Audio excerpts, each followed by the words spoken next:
Buletin Didik 23 Januari bersama saya Tarushdi Muhammad Nazri. Assalamualaikum dan salam sejahtera. Seramai 148 pelajar dari 7 sekolah termasuk sebuah sekolah berasrama penuh disahkan positif COVID-19 sekaligus mencetuskan kluster pendidikan di Melaka. Jabatan Kesihatan Negeri memaklumkan daripada jumlah itu Kolej Vocasional Melaka Tengah mencatat bilangan paling ramai iaitu 107 pelajar dijangkiti COVID-19. Manakala seramai 25 pelajar lagi dari Kolej Vocasional Jasin, Sekolah Menengah Agama SME Sultan Muhammad 12 orang dan masing-masing seorang di Sekolah Menengah Sains Muzaffar Shah, SME Sayyidah Siti Khadijah, SME Darul Falah dan SME Sharifah Roziah. Ekoran itu, semua sekolah di negeri ini diminta untuk mempertingkatkan prosedur operasi standard SOP bagi mengekang penularan jangkitan. Selain itu, difahamkan Kolej Vocasional Melaka Tengah yang ditutup sejak 2 minggu lalu akan dibuka semula esok dengan hanya 120 pelajar dibenarkan bersekolah secara bersemuka. Manakala selebihnya akan mengikuti pembelajaran, menerusi sesi pengajaran dan pembelajaran di rumah PDPR. Negeri Sembilan merekodkan 6 kluster COVID-19 masih aktif membabitkan institusi pendidikan, yang termasuk 3 kluster baru yang dikenal pasti semalam.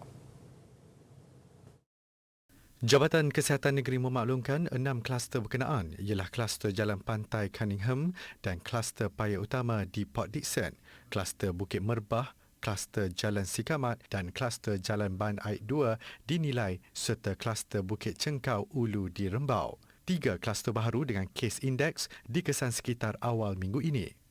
Kluster Jalan Pantai Cunningham diisytiharkan 19 Januari lalu membabitkan pelajar di Asrama Sekolah Menengah Kebangsaan SMK Datuk Haji Abdul Samad, Port Dickson, namun tidak membabitkan pelajar luar atau guru. Ia dikesan apabila pelajar bergejala didapati positif COVID-19 dengan seramai 116 individu disaring dan 11 kes positif.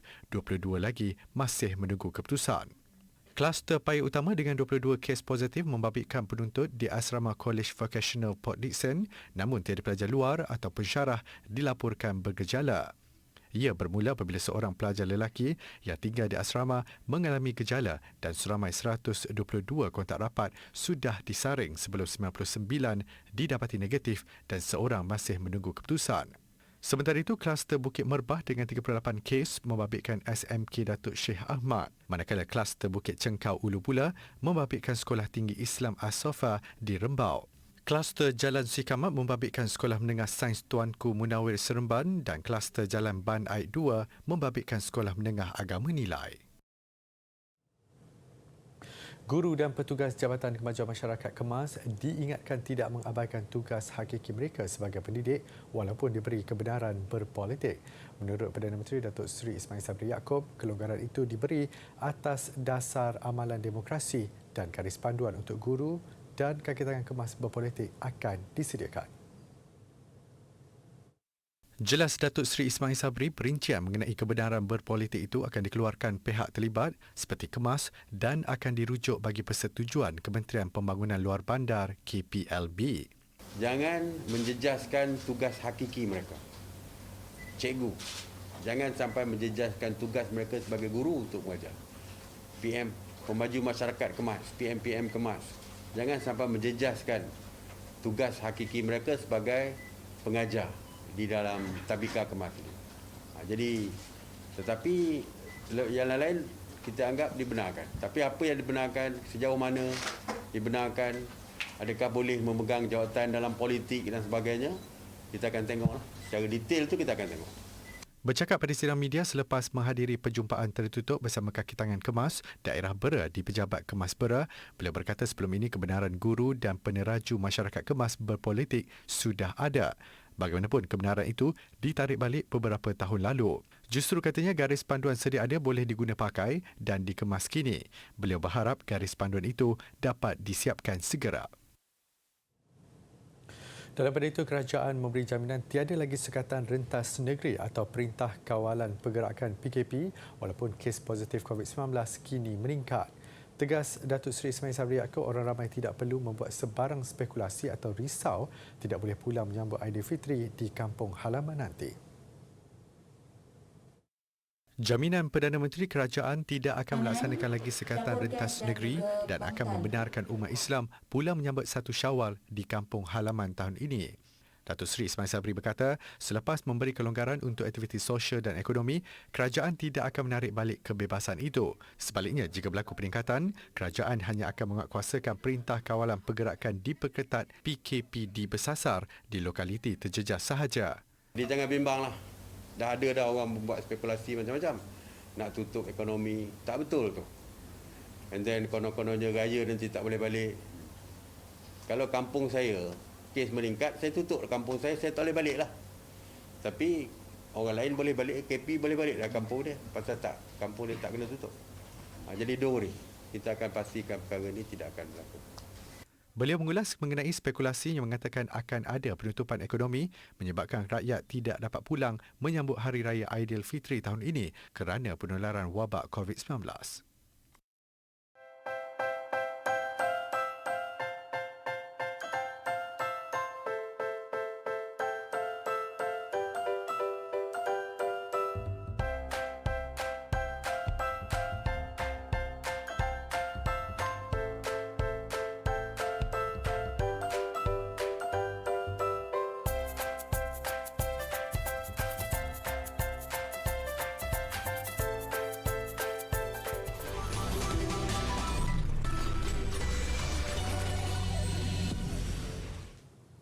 Bertemu kembali. Sukan bukan sahaja platform untuk mencukil bakat baru tetapi turut berperanan membina keyakinan diri pelajar. Selari dengan hasrat itu, Pejabat Pendidikan Daerah PPD Padang Terap menggalakkan pihak sekolah mempelbagaikan aktiviti sukan sebagai usaha mengetengahkan pelapis baharu dalam kalangan murid yang berpotensi besar.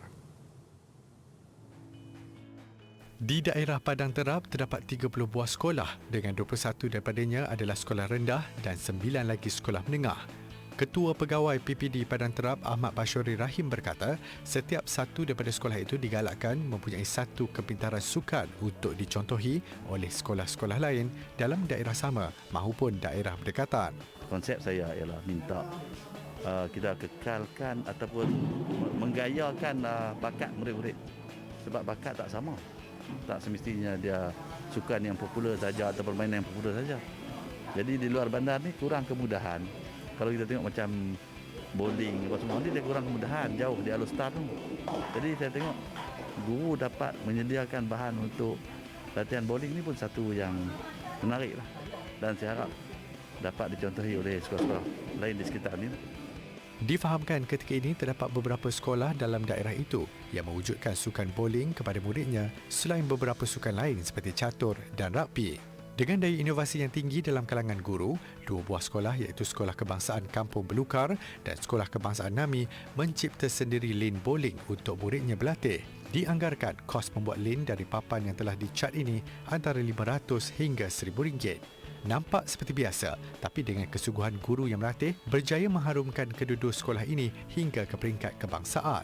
Untuk tahap 1 kita bagi kemahiran asas, untuk tahap 2 kita bagi kemahiran praktikal lah.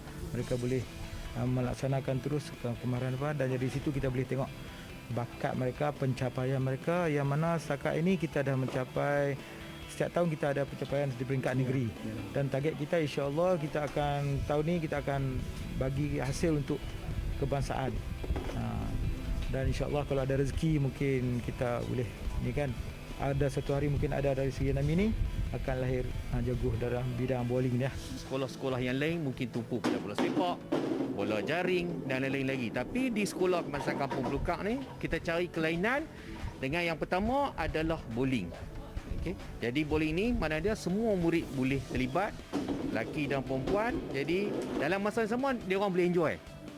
Jadi itu yang objektif utama. Apapun saya memang saya ucap terima kasih banyak-banyak pada PABG sekolah lah. Banyak sumbang dari segi kewangan, dari segi moral. Sebab kalau tak ada daripada sokongan dari segi material, sumbangan dari segi kewangan sedikit, sumbangan moral tu, dia perkara tu dia tak boleh jalan dengan baik lah. Itu saya lah. Kumpulan murid dan guru dari 2 buah sekolah ini dibenarkan melakukan latihan dalam kawasan PPD Padang Terap. Bagaimanapun mereka ditekankan dengan pematuhan prosedur operasi standard SOP yang ketat. Dalam usaha mengasah dan mencukil bakat remaja dalam bidang kecantikan, Genius Remaja menganjurkan projek Runway Makeup Challenge. Program di bawah kelas kecantikan itu merupakan tugasan terakhir peserta pertandingan Makeup Challenge 2021. Bagi segmen aktiviti minggu ini, kita ikuti projek yang diadakan buat julung kalinya. Menurut penganjurnya yang juga merupakan tenaga pengajar kelas kecantikan di bawah Genius Remaja, Nur Azah Mat Aziz, projek ini juga bertujuan meningkatkan kemahiran dan keyakinan remaja dalam bidang kecantikan. Ianya juga inisiatif terbaik melahirkan pelapis muda yang mana mampu berfikiran secara kreatif dan berdaya saing. Selain itu, ianya bertujuan untuk meningkatkan kemahiran keyakinan remaja dalam bidang kecantikan ini. Tambahnya, seramai 32 orang peserta telah terlibat dalam pertandingan ini bermula dari peringkat saringan pada Mei tahun lalu.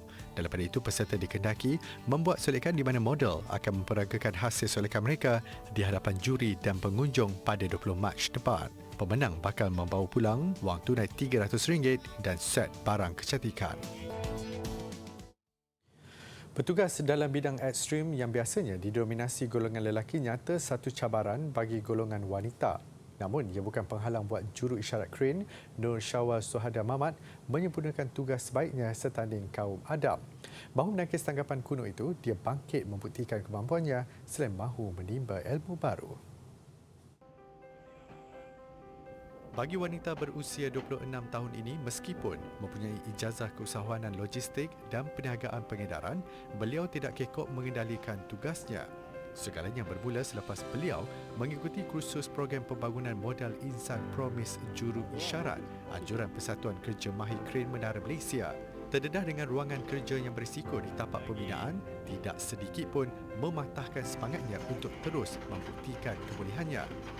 Biasa orang cakap perempuan dia akan buat kerja yang indoor je, yang macam management ke. Tapi saya nak cuba dan nak bagi tahu orang luar bahawanya orang perempuan ni, orang muda terutamanya, boleh mencuba bidang yang lasak dan outdoor macam ni. Maksudnya kerja dalam construction, dalam bidang 3D macam ni.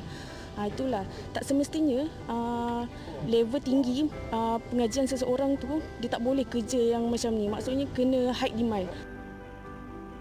Bagi Presiden Persatuan Krim Malaysia Raziz Abdul Rahman, semangat Nur Syawal Suhada perlu dijadikan contoh kepada graduan masa kini.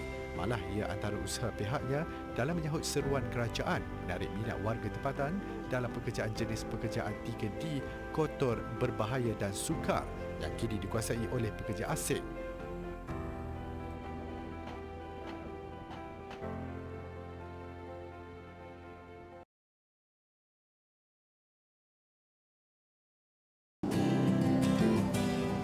Ini ialah gambaran mikroskopik bagi batuan yang mengandungi minyak.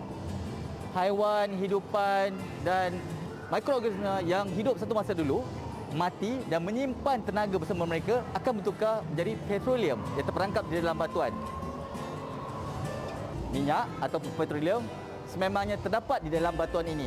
Kerana itulah kita panggilnya petroleum, petro batu, oleum minyak. Walaupun batu ini akan dikelilingi oleh satu batuan endapan yang sangat padat yang tidak membenarkan minyak ataupun gas mengalir melaluinya. Sehinggalah kita datang menggerudi dan mengeluarkan minyak tersebut.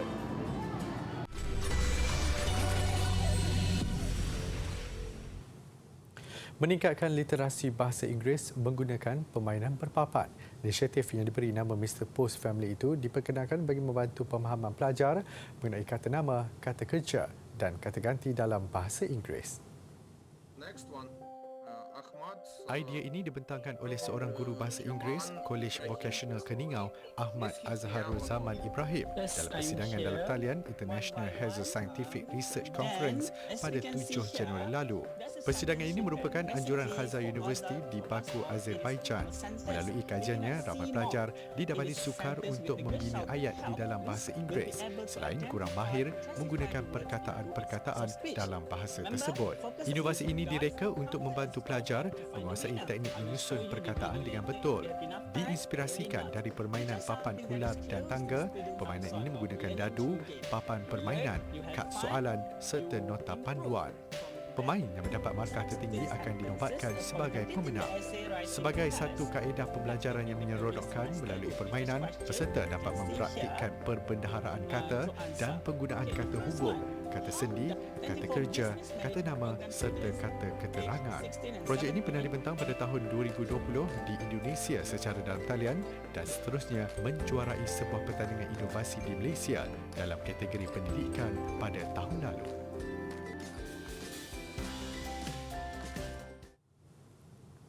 Menteri di Jabatan Perdana Menteri Datuk Seri Mustafa Mohamad menyempurnakan program CSR Pendidikan Yayasan Pelajaran Mara YBM di Jeli, Kelantan.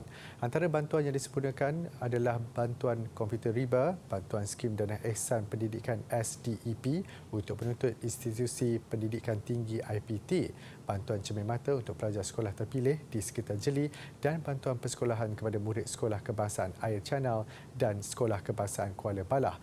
Turut hadir dalam program ini ialah Ahli Lembaga Pengarah Yayasan Pelajaran Mara, Datuk Muhammad Faizal Daud.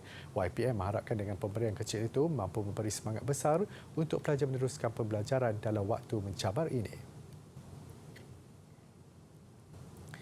Tindakan seorang pegawai bomba yang cuba menyelamatkan seekor kucing dalam kejadian kebakaran di Miri, Sarawak menjadi perhatian ramai.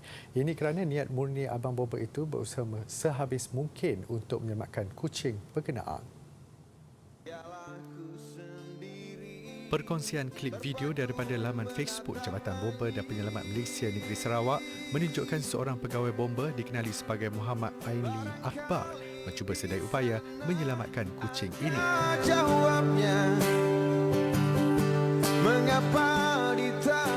Lebih mengharukan, pegawai itu dilihat memberikan bantuan resusitasi kardiopulmoneri CPR serta bantuan pernafasan melalui mulut. Bagaimanapun, setelah mencuba selama hampir 30 minit, kucing tersebut tidak dapat diselamatkan kerana terhidu asap tebal. Rata-rata pengguna laman sosial memuji kesungguhan dan usaha pegawai terbabit dalam menyelamatkan seekor kucing. Bersahabat dengan kita, coba kita Sukan. Satu pertemuan dijangka diadakan esok bagi menyelesaikan kemelut antara Persatuan Badminton Malaysia BAM dan pemain badminton perseorangan negara Lee Zijia. Menteri Belia dan Sukan Datuk Seri Ahmad Faizal Azumu berkata pertemuan berkenaan perlu diadakan secepat mungkin demi kepentingan sukan badminton negara. Zijia masih mempunyai talian hayat untuk mengurangkan hukuman ketika BAM membuka ruang kepada juara All England 2021 itu untuk membuat rayuan. Namun setakat ini difahamkan BAM tidak menerima apa-apa maklum balas dari Zijia sejak pengumuman dibuat pada sidang media 21 Januari lalu. Dalam pada itu, Goh Jing Wei menegaskan dia tetap akan perjuangkan haknya beraksi dalam saingan kompetitif. Juara remaja dunia 2015 dan 2018 ini masih bingung terhadap keputusan dibuat badan induk itu. Jin Wei mengakui tidak pasti apa kesalahan yang dilakukannya sedangkan dia meninggalkan BAM pada September tahun lalu atas persetujuan bersama berikutan faktor kesihatan. And effectively you are banning me. If you refuse to register me, I cannot play internationally and it's affecting my livelihood. Badminton is the only skill set I know and it's my job. How am I going to survive then? Also, based on my health history and condition, I couldn't give. Permulaan sederhana dilalui dua wakil negara Team Secret dan Forever pada kejohanan PUBG Mobile Grand Final yang berlangsung minggu ini. Menghuni kedudukan ke-12 dan ke-13 ketika ini, selepas 6 pusingan, peluang masih ada buat kedua-dua wakil negara berbaki 12 pusingan lagi. Paling menonjol Team Secret yang turut berjaya menamatkan pusingan kedua di tempat ketiga. Aksi Grand Final PUBG Mobile yang bermula semalam jelas menyaksikan persaingan sengit 16 pasukan terbaik seluruh dunia. Malaysia dibarisi dua pasukan, Team Secret dan Forever bermula agak sederhana pada 6 pusingan awal. Hanya satu kills dapat dilakukan Team Secret dengan Forever terlepas peluang untuk mengejutkan pasukan lain. Namun persembahan lebih baik disajikan Team Secret pada pusingan kedua mencatat 9 kills dan gah menamatkan aksi di kedudukan ketiga. Prestasi pasukan pada hari ini kurang baik sebab diorang tak tahu lagi macam mana gameplay diorang, agresif ataupun diorang main slow. So kebanyakannya tim daripada West permainan dia orang agak slow, so kita orang mungkin akan tukar strategi. Tamat 6 pusingan pada hari pertama, Team Secret kini menduduki tempat ke-12 mengumpul 37 mata, manakala Four River di kedudukan ke-13 mengutip 30 mata. Ini pula perkembangan Liga Sepak Takraw STL 2022. Negeri Sembilan Atlas menghampakan Ultras Johor yang hadir di Stadium Titi Wangsa apabila menewaskan Johor Tigris pada aksi yang berlangsung petang tadi. Skuad Rusa mendahului apabila menang 21-16 di set pertama selepas bijak memperdayakan Johor dalam melakukan serangan balas. Bagaimanapun, pasukan Harimau Selatan itu menunjukkan kebangkitan di set kedua dengan meraih kemenangan 21-18. Stadium Titi Wangsa yang dimeriahkan dengan sokongan Ultras Johor tidak mengganggu persembahan Negeri Sembilan asalkan bertali arus bijak dikawal baik sebelum menang mudah set penentuan dengan keputusan 21-16. Setakat ini Negeri Sembilan menduduki tangga kelima menerusi 4 kemenangan dan 3 kekalahan musim ini. Beralih ke aksi bola sepak Bundesliga, Borussia Dortmund mengorak langkah kanan dalam merapatkan jurang pendahulu Bayern Munich berikutan meraih 3 mata penuh dengan mendudukkan Hoffenheim 3-2. Berdepan Hoffenheim di tempat lawan, Erling Haaland memulakan rentak kemenangan Dortmund menerusi jaringan pada minit ke-6. Dortmund kemudian diikat Hoffenheim hasil sentuhan Andrej Kramaric pada penghujung babak pertama. Begitupun penguasaan kembali memihak Dortmund menerusi gol kedua yang menemui sentuhan Marco Reus. Dan Dortmund tambah selesa selepas David Raum tertampar bola ke gawang sendiri untuk kedudukan semasa 3-1. Meskipun Hoffenheim berjaya merapatkan kedudukan melalui Georgiano Rutter pada minit ke-77, keputusan 3-2 kekal sehingga wisa penamat dengan Dortmund kini hanya dibezakan 3 mata berbanding pendahulu Bayern. Visual keindahan bunga matahari di salah sebuah taman bunga di Bangkok, Thailand mengakhiri buletin didik malam ini. Saya Tarushdin Muhammad Nazri, salam hormat dan Assalamualaikum.